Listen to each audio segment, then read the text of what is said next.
کسی نے بہت ہی اچھی بات کہی تھی کہ تم کافی اکیلے ہو. یہ مت سوچو، بلکہ یہ سوچو کہ تم اکیلے ہی کافی ہو. کبھی کبھی ہم زندگی میں ہم خود سے زیادہ دوسروں کی پرواہ کرتے ہیں، اور اسی وجہ سے ہم اپنی زندگی کو کھل کر نہیں جی پاتے. ہم ہر وقت یہی سوچتے رہتے ہیں کہ لوگ ہمارے بارے میں اور ہمارے کاموں کے بارے میں کیا سوچ رہے ہوں گے. ایسی سوچ کے ہم خود کو ایک پنجرے میں قید کر لیتے ہیں، اور ہم لوگوں کو راضی کرنا ہماری پہلی ترجیح بن جاتا ہے، اور ہمیں لگنے لگتا ہے کہ ہم اس پنجرے میں محفوظ ہیں. بلکہ اصل میں یہ پنجرہ ہماری آزادی چھین لیتا ہے، ہم سے ہمارے خواب چھین لیتا ہے، آپ کو زندگی میں کچھ نہیں بننے دیتا.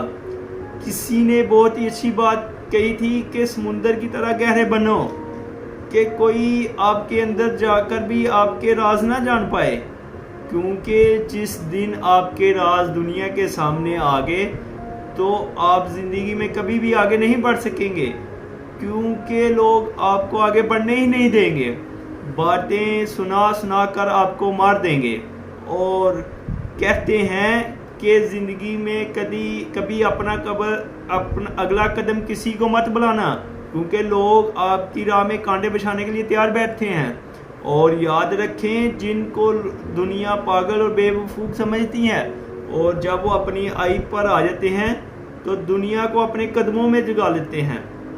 اسی لیے کامیاب ہونے کے لیے 1000 بار بھی کوشش کرنی پڑے تو کرو، کیونکہ ایک بار کامیابی قسمت میں ملتی ہیں، اور ایسی قسمت لاکھوں میں کسی ایک ہی ہوتی ہے، اور اسی ایک کو دیکھ کر ہر کوئی محنت کرنا چھوڑ دیتا ہے اور خواہش کرتا ہے کہ کاش ہماری بھی اسی طرح قسمت کامیاب ہو جائے، اور اسی طرح وہ قسمت کے غلام ہو جاتے ہیں اور ساری زندگی کچھ بھی نہیں بن پاتے.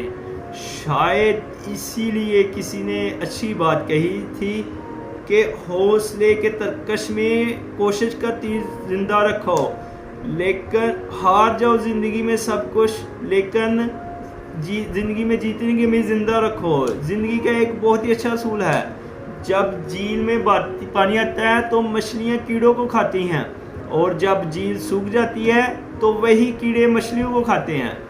اسی لیے اگر آج وقت آپ کا ہے تو اس میں ایسے کام کریں کہ لوگ آپ کو صدیوں تک یاد رہیں.